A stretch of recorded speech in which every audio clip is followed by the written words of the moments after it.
¿Cómo están? Sean todos bienvenidos. Mi nombre es Andrea Pérez. Soy médico general y pertenezco al Comité Médico Joven del Consejo Regional 3 de Lima. Les voy a hablar sobre las fichas epidemiológicas. Estas fichas van a ser de mucha utilidad durante su época de Serum y me voy a encargar de explicarles cómo es el llenado correcto de estas fichas y también sobre algunas dudas que se puedan generar.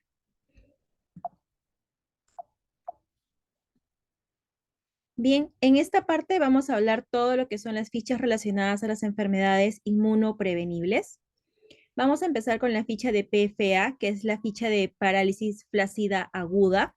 Esta ficha se reporta en aquellos pacientes menores de 15 años y vamos a tener que en la parte superior vamos a tener lo que es la fecha de conocimiento de cuando inició la parálisis, cuándo se notifica a la red, a la microred, a la DIRIS, a la DISA, el registro de procedencia, que quiere decir de dónde proviene el caso, los datos del menor en relación a lo que es apellidos, fecha de nacimiento, DNI, edad, madre, padre, direcciones y referencias para poder llegar al domicilio.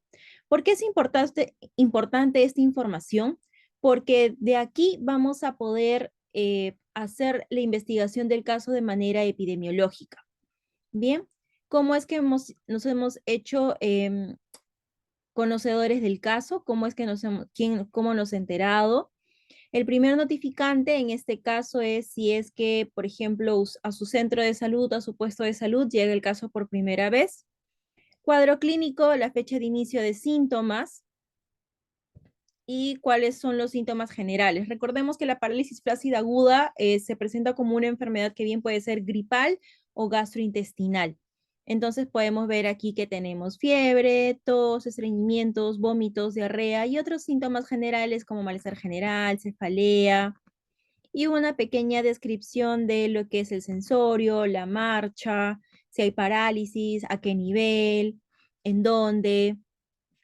Bien, luego tenemos cuándo inició la fiebre, la deficiencia motora, si es ascendente, si es descendente, cómo es la progresión de la parálisis, si hay asimetría, cómo es la sensibilidad, las parestesias, Babinski positivo, negativo, a qué nivel está, miembros superiores, miembros inferiores.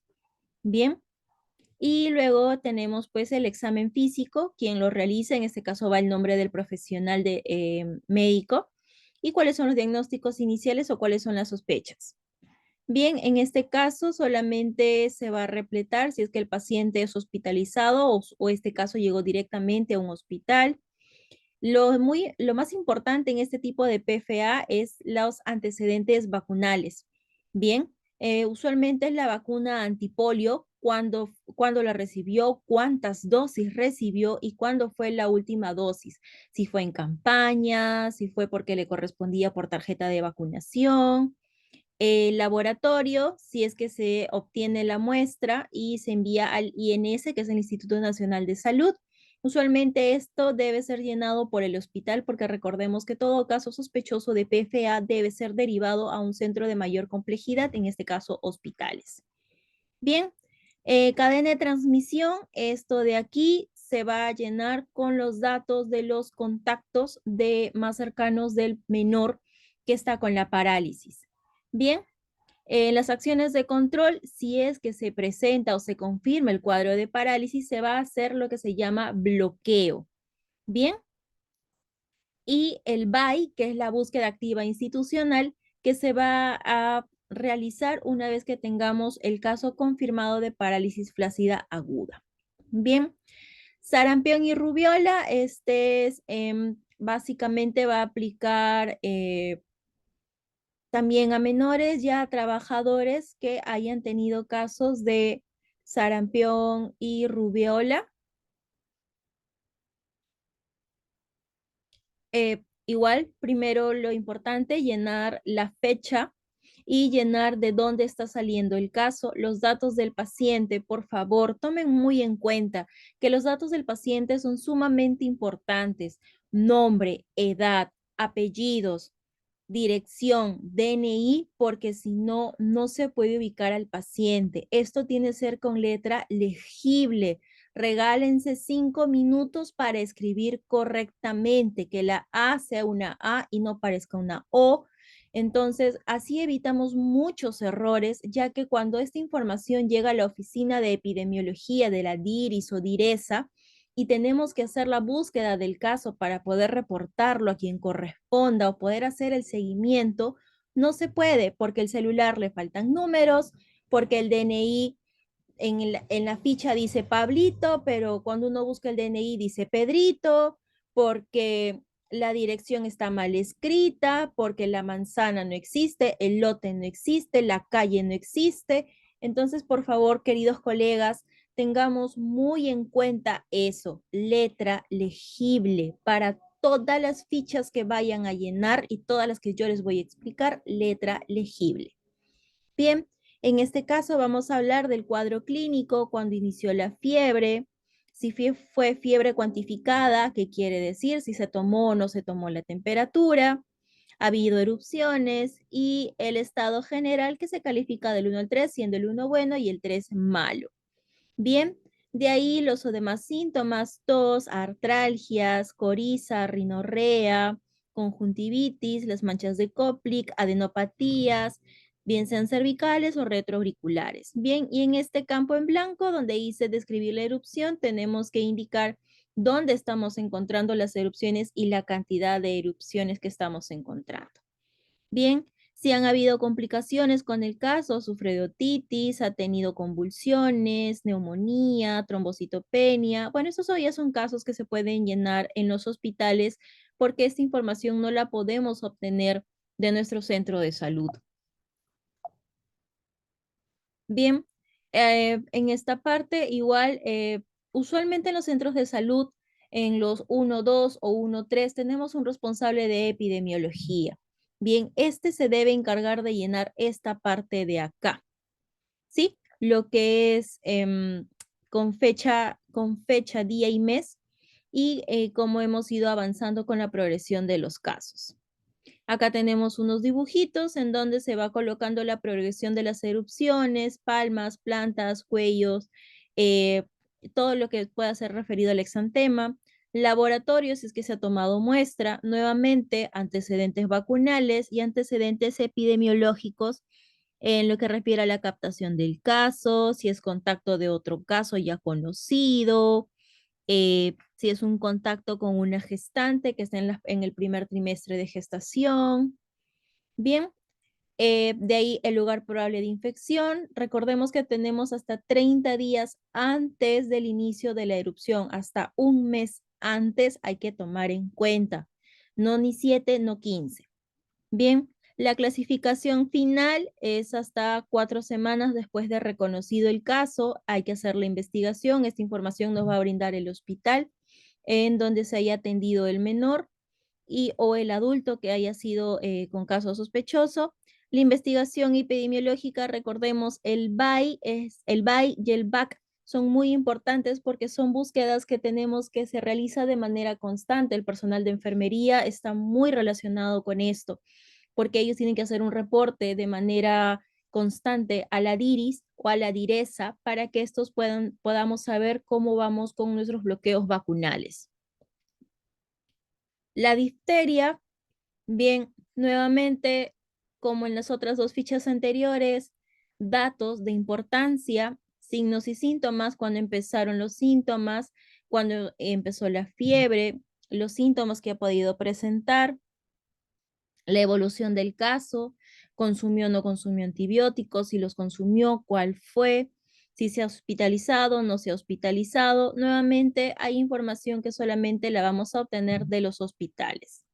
Bien, ¿cuándo se pudo haber infectado? Te contemos del día de inicio de los síntomas, 10 días hacia atrás, incluye viajes fuera o dentro del país, vacunas, básicamente la vacuna de la difteria, si ha tenido o no ha tenido, cuántas dosis, si ha tenido refuerzos, contactos domiciliarios, madre, padre, tíos, primos, primas, con todas las personas con las que haya vivido y haya tenido contacto en los últimos 10 días antes de iniciado el caso.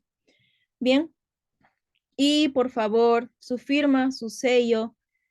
Ustedes son los profesionales que se van a hacer cargo de estas fichas. Es bastante responsabilidad.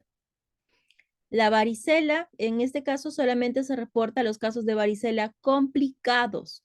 No se reportan los casos de varicela simples o agudos.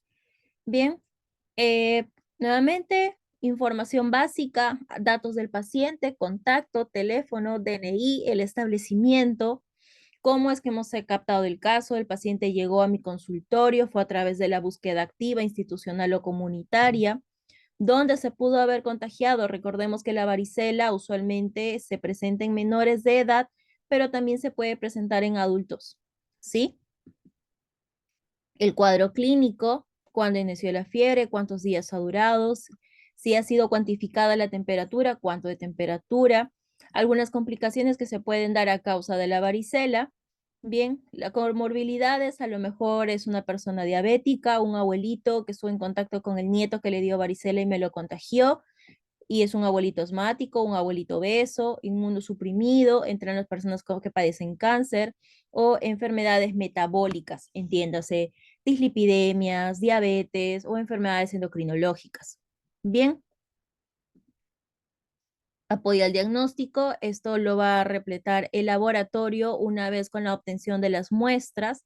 Nuevamente, usualmente esto se hace en hospitales. Bien, tenemos estudio de imágenes, laboratorios y las actividades de campo. Nuevamente, la búsqueda activa. Tenemos lo que es hepatitis B y D. Bien, acá tenemos en la misma ficha, tenemos un pequeño resumen de qué es un caso probable y un caso confirmado, datos generales, lugar de donde proviene el caso, dato del paciente, antecedentes, si son personas con conductas sexuales de riesgo, usan tatuajes, son usuarios de drogas endovenosas, transfusiones sanguíneas, viajes, y en el caso de los menores de edad, si son niños, por ejemplo, que han nacido con madres con mal eh, cuidado prenatal, si tal vez residen en algún lugar donde haya bastante tendencia que puedan presentarse estos casos, hospitales de salud mental, guarderías, asilos, bases militares. Bien, antecedentes, si la persona que está con caso sospechoso está o no está vacunada, si está vacunada, cuándo se vacunó. Recordemos que esta información también la podemos sacar del libro de vacunaciones de la enfermera. La información clínica, cuándo empezaron los síntomas, qué síntomas ha tenido, la evolución del caso, el laboratorio, diagnóstico, las conclusiones del caso y el investigador que son ustedes. Tosferina, nuevamente en menores y mayores de 3 meses de edad. Los datos generales, datos del paciente, el cuadro clínico, cuándo empezaron los síntomas, la semana epidemiológica, qué síntomas ha presentado el menor, si hay complicaciones, neumonía, deshidratación, desnutrición, si ha recibido cobertura antibiótica, si ha sido hospitalizado o no ha sido hospitalizado. Esta información nuevamente se llena en hospitales. Antecedentes vacunales, la DPT, si se vacunó, no se vacunó, dónde se vacunó, posibles fuentes de contagio, viajes, visitas, casos similares, ha estado hospitalizado. Esto se llena con muestra de laboratorio que se haya recolectado. La clasificación final del caso, si es un caso confirmado por laboratorio o nexo epidemiológico. Luego tenemos los ESAVIs. Bien, ESAVI es efecto adverso vacunal. Bien, esta primera ficha es una ficha de notificación inmediata, ¿sí? Vamos a llenar el nombre del establecimiento, el teléfono del establecimiento, la red y la DIRIS o DIRESA. La persona que notifica puede ser el médico, puede ser la enfermera, puede ser la obstetra, dependiendo de quién evidencie el caso, nombre de la persona, teléfono, edad, sexo y qué síntomas ha presentado. Datos de la vacuna, dónde se aplicó la vacuna, cuándo fue, cuándo empezaron los síntomas, dónde se aplicó, fue en el brazo, fue en el muslo, fue oral. Luego tenemos la ficha epidemiológica de ESAVI severo. Bien, nuevamente datos básicos, nombre del paciente, teléfono, DNI, edad, fecha de nacimiento, dirección, los datos de la vacuna. Estos donde dicen colocar códigos, esto nos lo va a proveer la licenciada en enfermería, ya que ella es la que maneja los viales de las vacunas junto con su cadena de frío. Bien, los antecedentes del paciente, personales, familiares, epidemiológicos, signos y síntomas. ¿Qué es lo que ha tenido mi paciente? Se le abscedó el sitio de infección, hizo una linfadenitis, una reacción local severa, prurito, enrojecimiento, edema, reacción anafiláctica, síndrome hipotónico, bien, púrpura, síncope, parálisis. Las parálisis, recordemos que pueden ser hasta 4 semanas antes del inicio de síntomas. No necesariamente tiene que ser un paciente que se ha vacunado ayer o antes de ayer. Les comento un caso, tuvimos en la Diris Lima Norte el caso de un varón de 40 años de edad que 3 semanas antes había recibido la vacuna de influenza e ingresa a una clínica local por un cuadro de Guillain-Barré. Haciendo la investigación, se cataloga como un cuadro de SAVI severo, ya que lo único que el señor tenía como antecedente de importancia era la vacuna contra la influenza. Entonces, tomen esto en cuenta, por favor. Recordemos que PFA es parálisis flácida aguda, se considera hasta los 15 años de edad y de ahí en adelante lo consideramos como síndrome de Guillain-Barré. La descripción del cuadro, qué fue lo que pasó con mi paciente al momento de hacer el ESAVI, si se le hizo exámenes, qué tratamiento recibió, cuál fue la evolución, si se trasladó o no al paciente a un hospital. El seguimiento, eso lo hace el establecimiento de salud. Yo vacuné a mi paciente o me reportan un paciente que se vacunó de manera particular, pero presentó un cuadro de SAVI, ha sido dado de alta del hospital, pero igual se le tiene que hacer el seguimiento al caso. La parotiditis complicada, recordemos que el paciente que presenta orquitis, mastitis, soforitis, pérdida de la audición, encefalitis, pancreatitis o alguna condición con compromiso en estado general que requiere hospitalización. Recordemos que todos los casos que les he presentado son pacientes que requieren ser hospitalizados para manejo de caso complejo. Bien, nuevamente, datos importantes, fecha, edad, DNI, teléfono, letra clara, por favor, lo vuelvo a repetir. Probable lugar de la infección, si tenemos dirección, genial, el distrito, departamento, provincia, localidad. Como pueden ver aquí, acá me menciona que puede ser hasta en las últimas 4 semanas en contacto con algún otro caso. Usualmente estos casos se pueden presentar en menores de edad, ya que son sitios de bastante conglomeración, casas, nidos, guarderías, colegios, escuelas militares, escuelas policiales, universidades, institutos, centros laborales.